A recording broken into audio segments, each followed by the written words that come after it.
ಲೋಕಸಭಾ ಚುನಾವಣೆಗೆ ಕಾಂಗ್ರೆಸ್ನಿಂದ ರಣತಂತ್ರವನ್ನ ಹೆಣೆಯಲಾಗ್ತಾ ಇದೆ. ಇವತ್ತು ಕಾಂಗ್ರೆಸ್ನಿಂದ ಚುನಾವಣಾ ಪ್ರಣಾಳಿಕೆ ಬಿಡುಗಡೆಯಾಗುತ್ತೆ. 11:30ಕ್ಕೆ ಎಐಸಿಸಿ ಕಚೇರಿಯಲ್ಲಿ ಪ್ರಣಾಳಿಕೆಯನ್ನ ರಿಲೀಸ್ ಮಾಡಲಾಗುತ್ತೆ. ಎಐಸಿಸಿ ಅಧ್ಯಕ್ಷ ಮಲ್ಲಿಕಾರ್ಜುನ್ ಖರ್ಗೆ ಅವರು ಪ್ರಣಾಳಿಕೆಯನ್ನ ಬಿಡುಗಡೆ ಮಾಡ್ತಾರೆ. ಲೋಕಸಭಾ ಚುನಾವಣೆಗೆ ಕಾಂಗ್ರೆಸ್ ಈಗಾಗಲೇ ರಣತಂತ್ರವನ್ನ ರೂಪಿಸಿದೆ. ಈ ಒಂದು ಪ್ರಣಾಳಿಕೆಯಲ್ಲಿ ಏನೆಲ್ಲ ಇರುತ್ತೆ ಅನ್ನೋದೇ ಈಗ ಕುತೂಹಲ. 11:30ಕ್ಕೆ ಎಐಸಿಸಿ ಕಚೇರಿಯಲ್ಲಿ ಎಐಸಿಸಿ ಅಧ್ಯಕ್ಷ ಮಲ್ಲಿಕಾರ್ಜುನ್ ಖರ್ಗೆ ಅವರು ಪ್ರಣಾಳಿಕೆಯನ್ನ ಬಿಡುಗಡೆ ಮಾಡ್ತಾರೆ. ಈ ಮೂಲಕ ಈ ಒಂದು ಲೋಕಸಭಾ ಚುನಾವಣೆಗೆ ಕಹಳೆಯನ್ನ ಮೊಳಗಿಸ್ತಾ ಇದ್ದಾರೆ. ಕಾರ್ಯಕ್ರಮದಲ್ಲಿ ರಾಹುಲ್ ಗಾಂಧಿ ಅವರು ಕೂಡ ಭಾಗಿಯಾಗ್ತಾರೆ, ಪ್ರಿಯಾಂಕಾ ಗಾಂಧಿ ಕೂಡ ಇರ್ತಾರೆ ಈ ಒಂದು ಪ್ರಣಾಳಿಕೆ ಬಿಡುಗಡೆ ಮಾಡುವಂತ ಕಾರ್ಯಕ್ರಮದಲ್ಲಿ.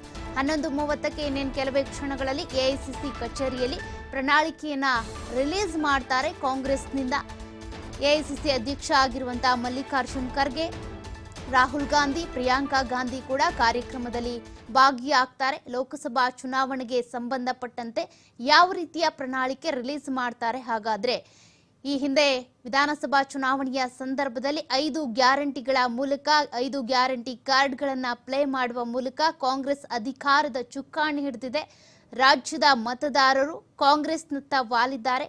ಈಗ ಲೋಕಸಭಾ ಚುನಾವಣೆ ಹಾಗೂ ವಿಧಾನಸಭಾ ಚುನಾವಣೆಗೆ ಕಂಪೇರ್ ಮಾಡಿದರೆ ಬಹಳ ವ್ಯತ್ಯಾಸ ಇರುತ್ತೆ. ದೇಶ ಅಂತ ಜನ ನೋಡಿ ಮತ ಹಾಕೋದೇ ಬೇರೆ, ರಾಜ್ಯ ಅಂತ ನೋಡಿ ಹಾಕೋದೇ ಬೇರೆ. ಹಾಗಾಗಿ ಕೇಂದ್ರ ಸರ್ಕಾರ ರಚನೆ ಮಾಡುವಂತ ಸಂದರ್ಭದಲ್ಲಿ ಮತದಾರನ ಚಿತ್ತ ಹೇಗಿರುತ್ತೆ ಅನ್ನೋದೇ ಈಗ ಕುತೂಹಲ. ಸದ್ಯಕ್ಕೆ ಕಾಂಗ್ರೆಸ್ ಪ್ರಣಾಳಿಕೆ ರಿಲೀಸ್ ಮಾಡೋದಕ್ಕೆ ಸಜ್ಜಾಗಿದೆ.